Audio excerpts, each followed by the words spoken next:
आज अत्यंत जल्लोषाचं वातावरण आहे। मी सर्वप्रथम आपल्या सर्वांच्या वतीने आदरणीय ॲडव्होकेट बाळासाहेब आंबेडकर, आदरणीय अंजलीताई आंबेडकर, आदरणीय सुजातादा आंबेडकर यांचं सर्वात पहिले आपल्या सर्वांच्या वतीने अभिनंदन व्यक्त करेन। कारण वंचित बहुजन आघाडीला कधी नव्हे अशा प्रकारचा विजय आज प्राप्त झालेला आहे। आपण पाहिलं असेल की अमरावती जिल्ह्यातल्या चांदूर रेल्वेसारख्या नगर परिषदेमध्ये या लुटारू भारतीय जनता पार्टीने पैशाचा हैदोस घातला होता, पैसे वाटप केले होते आणि अत्यंत चुकीच्या पद्धतीने निवडणूक दंडुकशाहीने आणि धनादेशाहीने हातात धरण्याचा प्रयत्न केला होता।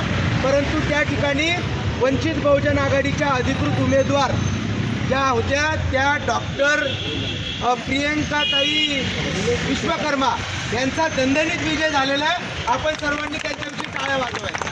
त्यानंतर अकोला जिल्ह्यातील बार्शी टाकळी नगर परिषदेच्या नगराध्यक्ष ह्या सुद्धा वंचित बहुजन आघाडीच्या झालेल्या आहेत। आणि विशेष म्हणजे संपूर्ण महाराष्ट्रामध्ये त्या नावाच्या संदर्भामध्ये एक उत्सुकता होती की एक अत्यंत कैकाडी समाजातला नेता, ज्या समाजाची जीवन जगण्याची भ्रांत या महाराष्ट्रामध्ये आहे, पाल टाकून जीवन जगण्याचा त्यांचा इतिहास आहे, समाजाला त्यांच्या स्मशानभूमी नाही आहे। आता मध्यंतरी तुम्ही त्यांचा व्हिडिओ पाहिला असेल की प्रेत त्या ठिकाणी घेऊन जातात स्मशानभूमीचा त्या ठिकाणी अधिकार त्यांना नव्हता। तर असे आमचे ॲडव्होकेट डॉक्टर अरुण आबा जाधव सुद्धा नगरसेवक झालेले आहेत। आणि विशेष म्हणजे आपण पाहिलं असेल की संपूर्ण महाराष्ट्रामध्ये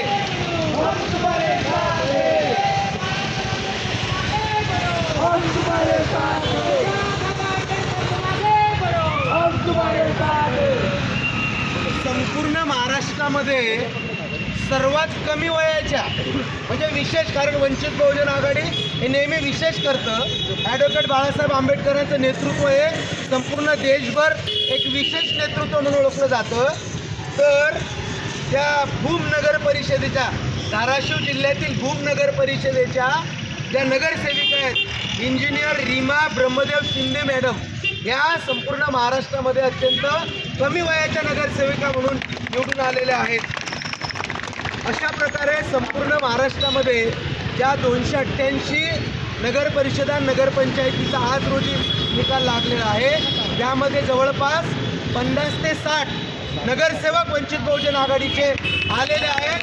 ही एक प्रकारची या मनुवाद्यांना धडकी भरलेली आहे। आपण पाहिलं असेल की 27 ऑक्टोबरला आदरणीय सुजातादा आंबेडकरांच्या नेतृत्वामध्ये RSSच्या विरोधामध्ये कधी नव्हे असा मोर्चा काढण्यात आला आणि RSSला सुद्धा ठणकावून सांगण्यात आलेलं आहे की राज्यघटनेच्या तक्त्यामध्ये तुम्हाला यावं लागणार आहे, राज्यघटनेचे नियम तुम्हाला पाळावे लागणार आहेत। राज्यघटनेचे नियम जर तुम्ही धाब्यावर बसवत असाल तर ही मनुवादी संघटना या ठिकाणी बंद केल्याशिवाय आम्ही राहणार नाही, हा सुद्धा इशारा आदरणीय सुजातादा आंबेडकरांनी दिलेला आहे। तुम्ही पाहिलं असेल संपूर्ण महाराष्ट्रामध्ये सुजातादा आंबेडकरांच्या सभा ह्या न भूतो न भविष्यती अशा लाखोच्या जनसमुदायामध्ये सभा होतात।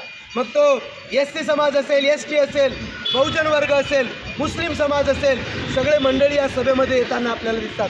तुम्ही पाहिलं असेल की बाळापूरसारखी नगर परिषद आहे, तिथले जो नगराध्यक्ष आहेत ते जरी दुसऱ्या पक्षाचे झाले असतील पण 8 नगरसेवक हे वंचित बहुजन आघाडीचे त्या ठिकाणी आलेले आहेत। म्हणून आम्ही आजच्या या निकालाच्या माध्यमातून एवढं सांगतोय की वंचित बहुजन आघाडी पुणे शहराच्या वतीने आम्ही पेढे वाटून आणि फटाके फोडून हा आनंदोत्सव साजरा केलेला आहे। आता आम्ही वाट पाहतोय की येत्या 23 जानेवारीपासून तर 30 जानेवारीपर्यंत ज्या संपूर्ण महाराष्ट्रातील 29 महानगरपालिकेच्या निवडणुकांचे AB फॉर्म त्या ठिकाणी नामनिर्देशन फॉर्म भरले जाणार आहेत आणि 15 जानेवारीला 29 महानगरपालिकेचं 15 जानेवारीला निवडणूक असणार आहे आणि 16 जानेवारीला अशाच प्रकारचा गुलाल वंचित बहुजन आघाडी पुणे शहरामध्ये, पुणे महानगरपालिकेमध्ये, 29 महानगरपालिकेमध्ये 100चा आकडा गाठल्याशिवाय त्या ठिकाणी राहणार नाही असं मला या ठिकाणी वाटतं।